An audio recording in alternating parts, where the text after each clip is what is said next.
In your blog outline, you identified target markets, you identified 2 articles that you thought would be very useful, and you came up with 3 action items to put together.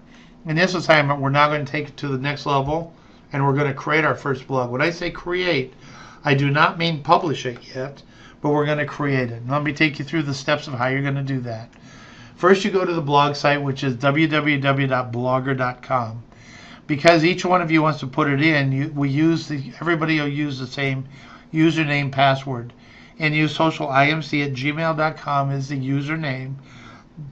The password will be socialimc2011. That's when we created the site. What you're going to do is you're going to start a new blog, or if you've already started one and you want to edit it, just go ahead and click on it to edit it. You enter in the text, you put in your intro, you put in your 2 article paragraphs, your action items, your close, your credentials at the end. On your credentials, be sure to put your @Twitter handle so people can get in touch with you. Just say contact me through Twitter and then you put your name. Do not put your phone number. Do not put an address.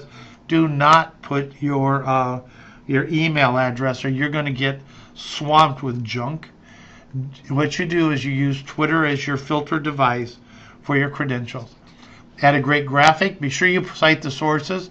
Also, when you put together your text, for every article you do, have a link over to the article so people can read the whole thing. Have a link to the authors that take them over to their Facebook page. Their LinkedIn page would be even better. And have a bunch of them. If you put in Northwestern Medill, have a link to the website. Make sure it opens in a new tab.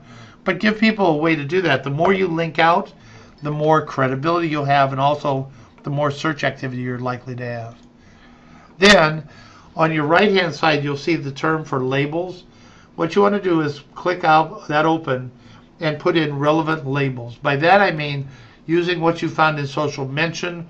What are some of the key words people would be using? Be sure to put in Northwestern, put in Medill, put in IMC, or Medill IMC. Then put in some terms about your articles. You might put in the names of the people if they're really famous that you're quoting, the topic that you're doing. Put together all of that into the labels. Make sure you have a dynamite title that's got to speak to the target market. It's like 3 things the CEO needs to improve profitability, or whatever.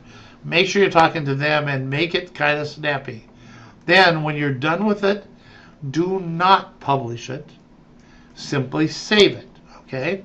So you're going to put together the article just like you want it to do, and you're going to save it. Then, after you created it, you send me an email now, and you give me a couple things. Give me your name, and more importantly, I need to know the name of your blog. I'm going to go out and look at it, and then what you do is create a single-page assignment, essentially putting those same 2 things into your grading to the Blackboard site. What I'll do is when I grade it, I'll give you suggestions as to how to improve it. Then I'm going to send that back to you, okay? You review that, either put them in or don't put them in. At that point, you're ready to publish it. Once we publish it, we'll go public. Now, you might say, well, what happens if I publish it and want to change something? You can, as long as you don't change the title. The title is your link. You cannot change that. But you can change the rest of it. If there's a typo or you find a mistake that I missed and you missed, we can still do that. But you want to keep that to a minimum. Once you publish it, it's ready to go, and the next assignment will be marketing it. So move forward from there. If you have any questions, email me. It's a fun assignment. Get everything set up, make it look cool, put in a great graphic, and have some fun with it. Talk to you later.